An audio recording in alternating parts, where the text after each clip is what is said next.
வணக்கம் நண்பர்களே, welcome back to our channel Tirunelveli tailor பொண்ணு. இன்றைக்கி இந்த வீடியோவில் நம்ம எதை பற்றி பார்க்க போகிறோன்னா, நம்ம பொட்டிக்கில் போட்ட ஆரி ப்ளவுசஸ் தான். பட் எனக்கு ஆரி போட தெரியும், ஆனால் நான் ஆரி கேரி பண்ணிட்டு போகிறதில்ல, கிளாஸஸ் மட்டும்தான் ஹேண்டில் பண்ணுறேன். இது எல்லாமே நமக்கு கீழே கற்றுக்கிட்டவங்க, ஆல்ரெடி அவங்களுக்கு ஒர்க் தெரியும், எனக்கு ஜாப் கொடுங்க, ஏதாவது ஆர்டர்ஸ் இருந்தால் கொடுங்க அப்படின்னு சொல்கிறவங்களுக்கு நம்மகிட்ட வர்ற ஆர்டர்ஸை கன்வெர்ட் பண்ணி அவங்களுக்கு கொடுத்து அவங்க போட்டது தான். இதில் நீங்கள் பார்க்குறதில்ல 75% ஆஃப் ப்ளவுசஸ் பிலோ 1000க்கு வித் ஸ்டிச்சிங்கோடு நம்ம பண்ணி கொடுத்த ப்ளவுசஸ் தான். இப்படி நம்ம பண்ணி கொடுத்ததுனால இப்போவும் நமக்கு கஸ்டமர்ஸ் நிறைய பேர் இருக்காங்க. பட் இப்போ ஆரி போடுறதுக்கான மெம்பர்ஸ் ரொம்ப கவுண்டிங் கம்மியாக இருக்கிறாங்க.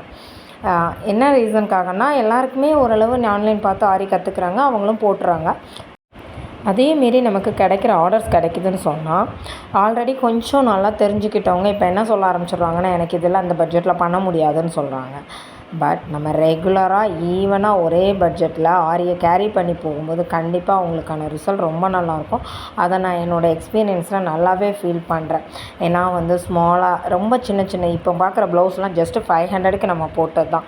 வித் மெட்டீரியலோடையே நம்ம 500க்கு தான் பண்ணியிருக்கிறோம்.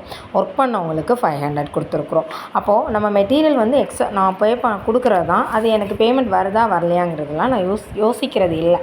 அந்த ரீசனால் கண்டினியூஸாக நமக்கான ஆர்டர்ஸ் கிடைக்கும். இது மைக்ரோ பீட் ஆட் பண்ணி நம்ம பண்ணால் ஒரு ஹெவியாக இருக்கும், ஆனால் லுக் வைஸு ஒர்க் பார்த்திங்கன்னா ரொம்ப சிம்பிளாக இருக்கும்.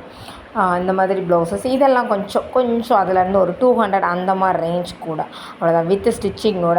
இதே நம்மக்கிட்ட வெளியிலேருந்து ஒரு ஆர்டர் வருதுன்னு வைங்களேன், அதில் நம்ம ஸ்டிச்சிங் மட்டுமே 400 சார்ஜ் பண்ணுறோம்.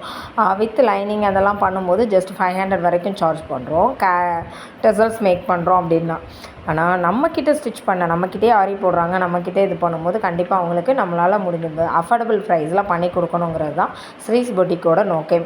அதுக்கேற்ற மாதிரி தான் இது வரைக்கும் நம்ம பண்ணிகிட்ருக்கோம். நம்ம கஸ்டமரோட ஃபீட்பேக்ஸும் வேணுன்னா நெக்ஸ்ட் வீடியோவில் உங்களுக்கு அப்டேட் பண்ணுறேன். சரி, இன்றைக்கான ஸ்பீச் என்ன உங்களுக்கு, நம்ம இன்றைக்கி எதை பற்றி பேச போகிறோங்கிற ஒரே ஒரு கான்செப்டுக்குள்ளே போகலாம்.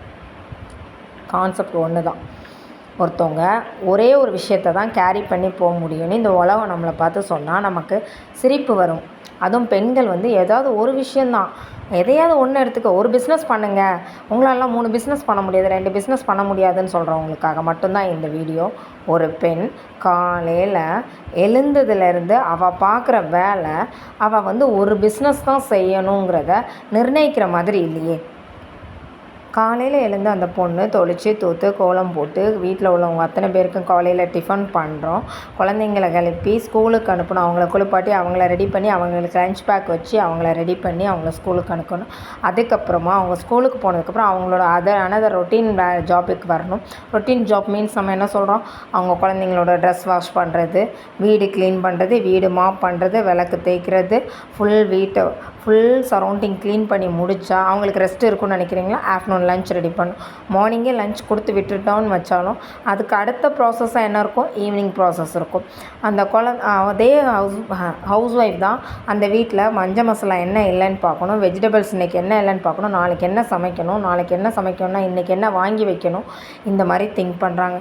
இதே குழந்தைங்கள ஒரு சில பேரண்ட்ஸ் பார்த்திங்கன்னா, ஜென்ட்ஸ் ஜாபுக்கு போயிட்டாங்கன்னா லேடிஸ் தான் போய் கூட்டிகிட்டு வரணும். சம் பேரண்ட்ஸ் எப்படி இருக்கிறாங்க, சம் லேடிஸ் எப்படி இருக்கிறாங்க, ஒர்க்கிங் பேரண்ட்ஸாகவும் இருக்காங்க. அதே குழந்தை கிளம்பி போகும்போது அவங்களும் ஜாபுக்கு போகிறாங்க, அந்த குழந்தை வீட்டுக்கு வரும்போது அவங்களும் வர்றாங்க. ஹவுஸ் ஒய்ஃபாக இருக்கிறவங்க டே டைமில் பண்ண ஒர்க்கிங் உமன்ஸ் ஈவினிங் மறுபடியும் ரொட்டீனாக அந்த ஜாபாக பார்க்கணும். பாத்திரங்களும் வீடு துடைக்கணும், தூக்கணும், பெருக்கணும், எல்லாம் பண்ணிவிட்டு நைட்டு மறுபடியும் அவங்க தான் டிஃபன் ரெடி பண்ணணும். ஏன் ஒரு பெட்ஷீட்டை கூட உதறி போட்டு அந்த பெட்டில் தூங்குறதுக்கு எத்தனை ஹஸ்பண்ட்ஸ் வில்லிங்காக இருக்காங்க. அப்படி இருக்கிறவங்க எப்படி ஒரு உமனை பார்த்து காமனாக என்ன இதில் ரைட்ஸில் அவங்க சொல்லலாம், நீங்கள் ஒரு பிஸ்னஸ் தான் கேரி பண்ணணும், ஏதாவது ஒரு விஷயத்தில் கான்சன்ட்ரேட் பண்ணால் தான் உன்னால் சாதிக்க முடியும்னு சொல்கிறேன். ஜென்ஸ்க்குன்னு எல்லா லேடிஸ்க்கும் சேர்த்தே நான் இந்த கொஸ்டின் கேட்குறேன். கண்டிப்பாக அப்படி சொல்லி உங்களை யாராவது டீமோட்டிவேட் பண்ணாங்கன்னா நீங்கள் யார் என்ன சொல்கிறாங்கன்னு கண்டிப்பாக ஏற்றுக்காதீங்க. நம்ம காலையில் எழுந்து ஈவினிங் வரைக்கும் இவ்வளோ வேலை பார்க்குற நம்மளால் ஏன் 2 பிஸ்னஸ் கேரி பண்ண முடியாதுங்கிறத மட்டும் உங்கள் மைண்டில் வைங்க. இப்போ நான் பார்த்திங்கன்னா டெய்லரிங் பண்ணுறேன், ஆரி பண்ணுறேன், அபாக்கஸ் கிளாஸ் எடுக்கிறேன், வேதிக் மேக்ஸ் கிளாஸ் எடுக்கிறேன், ரோபிக்ஸ் கியூப் டீச் பண்ணுறேன், ஹேண்ட் ரைட்டிங் கிளாஸ் பண்ணுறேன், ட்ராயிங் கிளாஸ் பண்ணுறேன். அதெல்லாம் அகாடமிக் வைஸ் பார்த்திங்கன்னா இதெல்லாம் பண்ணுறோம். இங்கே பார்த்திங்கன்னா நம்ம டெய்லரிங் ஃபீல்டை பார்த்திங்க வரைக்கும் டெய்லரிங்கில் என்னென்ன மாடல்ஸ் உண்டோ லேடிஸ்க்குள்ள எவ்வளோ ஐட்டமும் என்னால் ஸ்டிச் பண்ண முடியும். நான் கான்ஃபிடெண்ட்டாக சொல்லுவேன். கண்டிப்பாக இதே மாதிரி எல்லாருமே அடுத்தடுத்த விஷயங்களை கேரி பண்ணி போகணும்.